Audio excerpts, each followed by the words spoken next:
As the spring weather moves in, it signals the start of kitten season, which is when breeding is at its peak. Joining us are Charisse and Gina with Northern Alberta Society for Animal Protection, along with Peanut Butter and Banana, who are still in care and available for adoption. So let's start talking about Peanut Butter as well as Banana. So if you can't tell the difference, we've got Peanut Butter, the darker dog. Banana is over there getting her treats. What is their story? They've been here before, but they're a little bit bigger now. Yes, they are a little bigger. So they did come into our care.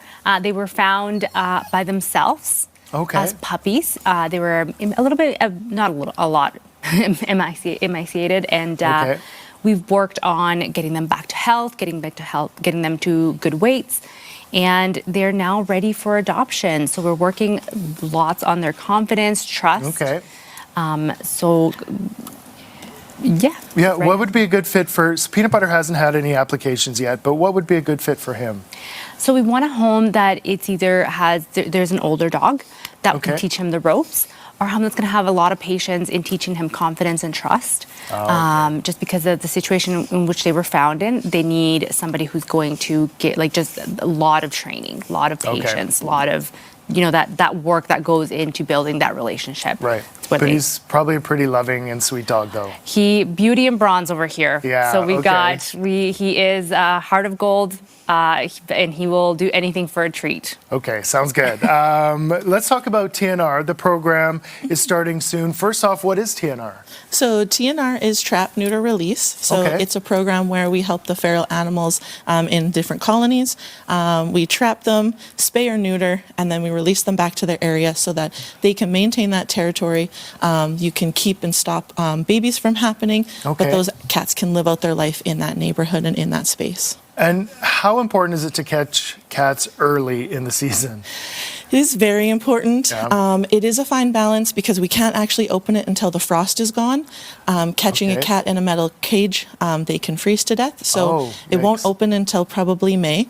But the earlier we can catch, especially the moms and the dads, then we can prevent up to 500 cats from being created that year by one cat. Oh my gosh, wow, that's huge. A lot of people let their cats roam outside. How do you know the difference between a cat that doesn't have a home and one that does? So there is definitely some personality traits that are a little bit different. They're more approachable for sure.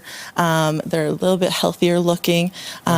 But the other thing is sometimes they'll have a collar, sometimes they'll have an ear notch. If they've already been trapped and caught, we actually ear notch their ear so that you can tell the difference from afar. Perfect. The other trick is if you think it's somebody's cat but you're not sure, put a paper collar on it, just a piece of paper with tape with your phone number.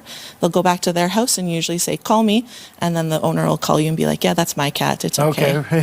How can people help out with this effort? So they can contact us through our website. Donations are always appreciated. Right now we're doing individual-based TNRs.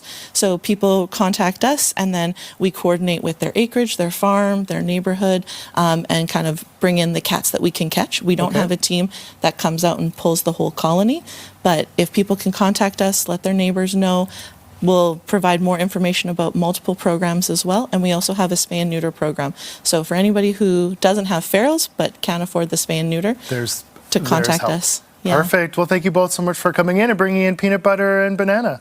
For sure. Thank you. Sweet. For more information, please visit nasap.ca, and you can put in an application for one of these beautiful little dogs.